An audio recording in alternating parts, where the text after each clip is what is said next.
안녕하세요. ADHD라 특별한 너의 A 엄마입니다. 오늘은 제가 아이가 ADHD임을 의심했던 이유를 말씀드리려고 해요. 하나씩 정리해서 말씀드리도록 하겠습니다. 첫 번째 이유는 저희 아이가 발달이 느리지 않음에도 불구하고 한글을 습득하는 데 시간이 꽤 많이 걸렸어요. 제가 6살 겨울방학 때부터 스마트 패드를 이용해서 한글 교육을 시켰는데 제가 생각하는 것보다는 이 한글 습득의 진도가 굉장히 느려서 조금 의아했었거든요. 왜냐면 아이가 다른 아이들보다 발달이 느렸던 부분이 하나도 없었어요. 또래보다 말도 굉장히 빨리 시작을 한 케이스였고, 그리고 뭐 소근육이나 대근육 발달도 크게 문제가 있었던 적이 없고, 저랑 대화를 할 때도 또래 6살 아이들보다 훨씬 더 그러니까 단어나 어휘 이런 부분들을 더 어려운 단어들을 많이 쓰는 아이였는데 한글 자체만 습득이 좀 어려웠어요. 거기다가 저는 집에서 책을 굉장히 많이 읽어주고 책 읽는 것 자체도 아주 좋아하는 아이임에도 불구하고 이 한글이라는 문자 자체를 습득해서 조합하는 것 자체를 굉장히 어려워하는 느낌이었어요.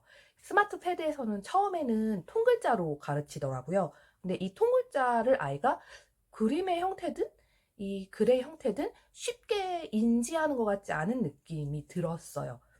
나중에 알게 됐지만 저희 아이처럼 ADHD가 있는 경우에 스마트 패드를 이용해서 수업을 하게 되면 아이의 주의가 굉장히 산만해지기 때문에 이게 습득은 되지 않고 거의 그냥 눈으로 들어와서 뒤로 그냥 빠져나가는 수준이 돼 버린다고 그 담당의 선생님께서 말씀하시더라고요.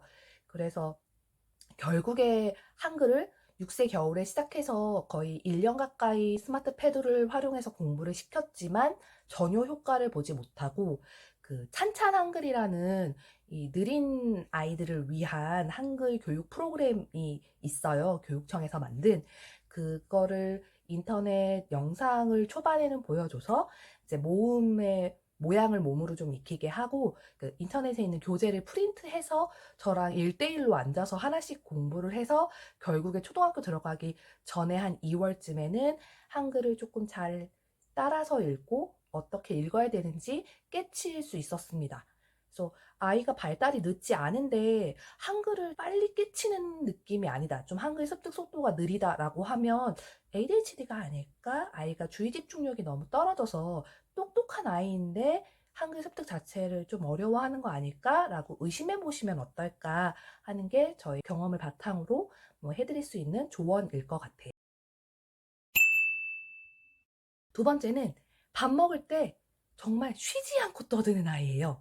그래서 의심을 하게 됐는데, 근데 이건 저도 어렸을 때 부모님께 너는 왜 이렇게 밥 먹을 때 계속 떠드니?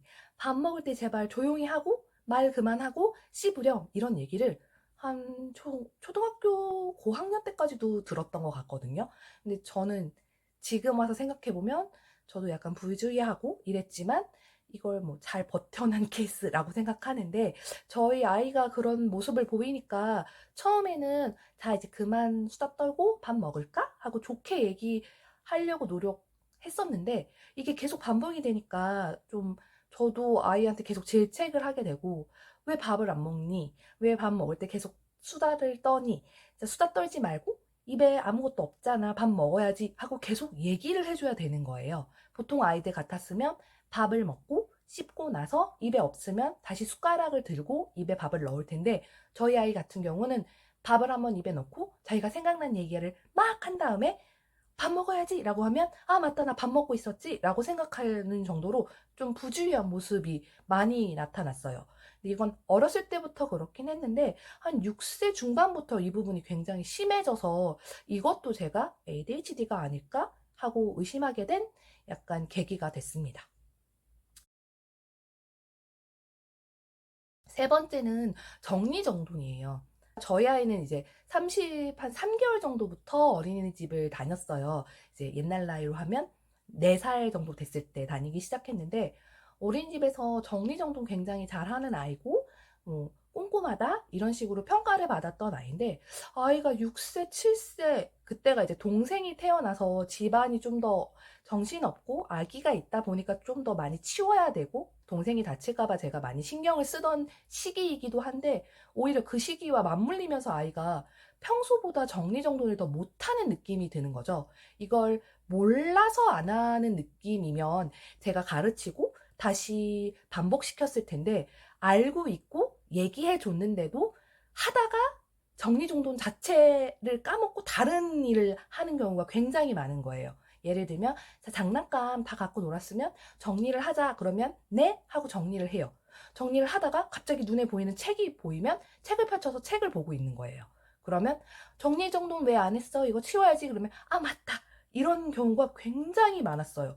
그래서 아이한테 왜 내 말을 무시하지? 엄마가 지금 치우라고 했잖아 하면서 아이를 혼내게 되는 경우가 되게 많은 거죠. 지금 와서 생각하면 아이는 사실 주의 집중력이 부족해서 정리정돈에 집중하지 못해서 집중력이 다른 데로 흐트러졌던 건데, 저는 그걸 이해를 못하고 엄마 말 안 듣고 놀고 싶어서 정리정돈을 하지 않는구나 라고 생각해서 아이를 많이 질책했던 것 같아요. 지금 와서 생각하면 되게 미안한데, 그래서 어렸을 때는 자기가 벗은 옷을 빨래통에 넣는다거나 아니면 쓰고 난 물건을 제자리에 넣는다거나 이런 걸 꽤 잘했던 아이인데, 6세 지나고 7세부터 이런 부분들을 정리정돈하기 위해선 아이도 굉장히 신경을 써야 되고 저도 굉장히 아이한테 잔소리를 많이 해야 되고 이런 상황이 계속 반복되니까 그게 조금 힘들었어요. 약을 복용한 시점에는 본인이 놀고 정리한 걸 굉장히 잘하는 아이예요. 약 기운이 없을 때는 정리정돈 자체를 거의 까먹는다? 거의 이렇게 해야 돼! 라고 생각했다가 갑자기 또 다른 게 생기면 정리를 못하는 약간 이런 수준이라, 이거는 확실히 아이가 정리정돈 방법을 모른다기보단 정리정돈 하는데 주의 집중을 못한다고 판단하게 되는 약간 계기였어요. 유치원이 이제 코로나 때문에 선생님과 아이들이 수업하는 모습을 엄마가 직접 가서 볼 수 없는 시점이었어요. 그때 이제 유치원에서 하는 다양한 체험활동이나 그 방과후 과정 같은 수업을 영상으로 촬영을 해서 보여주셨었거든요. 그래서 엄마들이 접속을 해서 인터넷으로 그 영상을 보게 됐는데, 이상하게 저희 아이만 선생님이 말씀하시고 계시는데 계속 엉덩이를 움찔움찔 한다던가 아니면 손을 만지작만지작 한다던가 고개를 두리번 한다던가 이런 모습이 보이는 거예요. 막 서서 돌아다닌다거나 아니면 수업을 방해하는 거는 아닌데, 확실히 선생님 말씀에 집중을 못하고 있구나라는 느낌을 받았고요. 이게 특정 수업, 그러니까 뭐 체육처럼 뭔가 좀 더 에너제틱하고 재밌어 보이는 수업에는 아이가 굉장히 집중을 해요. 움직이지 않아요. 고개도 딱 똑바로 선생님을 보고 있고 선생님 말씀하는 거에 열심히 대답을 해요. 근데 조금 지루할 법한, 그러니까 본인이 뭐 많이 공부하지 않았던 영어라던가 아니면 뭐 옛날 이야기 뭐 이런 본인의 흥미를 끌지 않는 수업에서는 아이가 선생님 얼굴을 보고는 있는데 집중하지 않는다는 느낌이 너무 확실히 보이는 거예요. 그러니까 산만하다?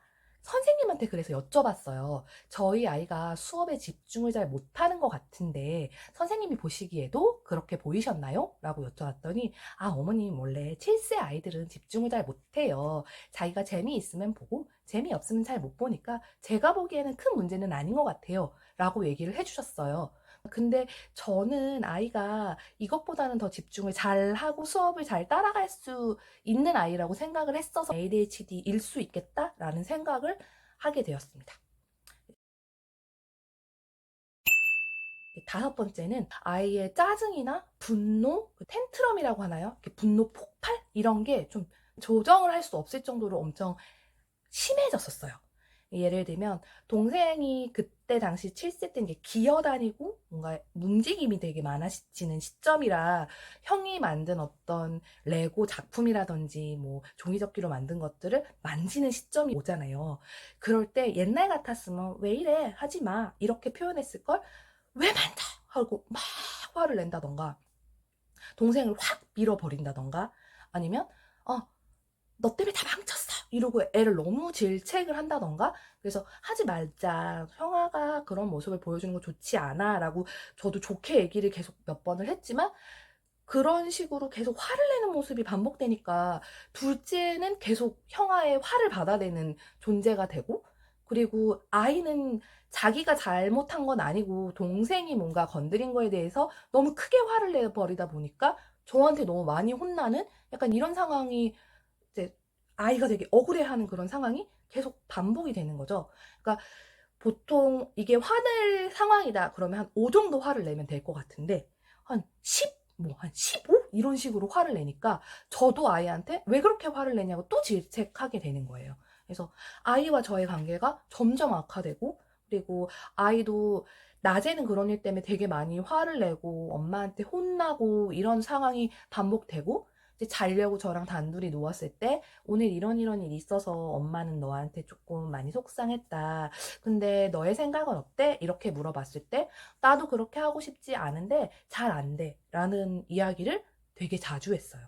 그래서 이 아이가 뭔가 자기가 어려움이 있는데 스스로 해결할 수 없는 상황이라서 도움이 필요한 것 같다라는, 내 아이를 지키기 위해서는 전문가의 도움이 필요하겠다. 어떤 전문가를 어떻게 찾아야 될까까지 생각하게 된 계기인 것 같아요.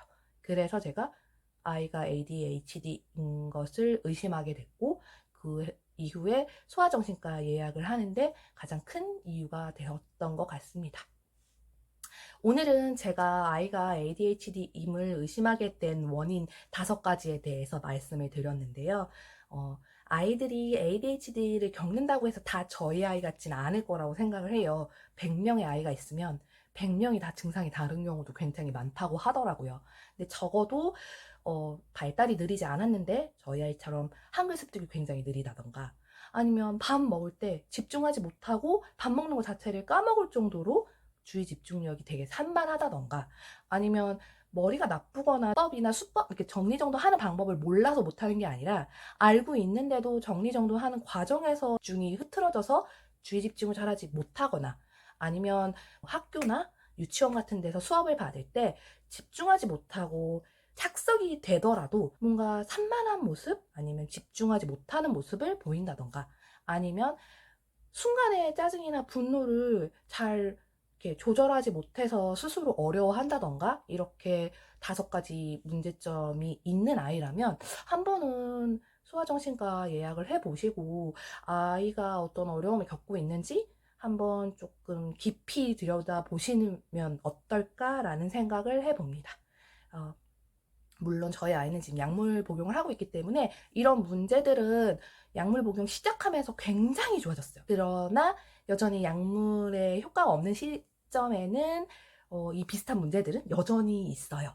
그러니까 뭐 한글 같은 경우는 이미 다 뗐지만 약효가 없는 시간에 아이와 공부를 할 때 좀 어려움이 있다던가, 아니면 약효 없는 시간에 이제 자기 전에 정리해야 하는 시점에서 여전히 뭐 제대로 정리하지 못하는 모습을 보인다던가, 뭐 이런 모습들은 여전히 있거든요. 근데 이거는 뭐 약 아이가 전두엽이 자랄 때까지는 어쩔 수 없는 부분이라고 하니까 그거는 제가 너그러운 마음과 참는 마음으로 아이와 함께 이겨내야 될 어려움일 것 같고요.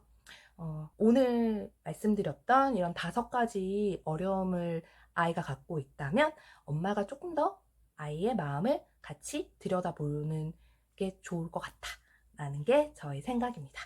네, 오늘 ADHD라 더 특별한 너 A 엄마의 이야기는 여기까지입니다. 다음번엔 어떤 얘기를 할지 또 좀 고민을 해봐서 다시 찾아올게요. 안녕히 계세요.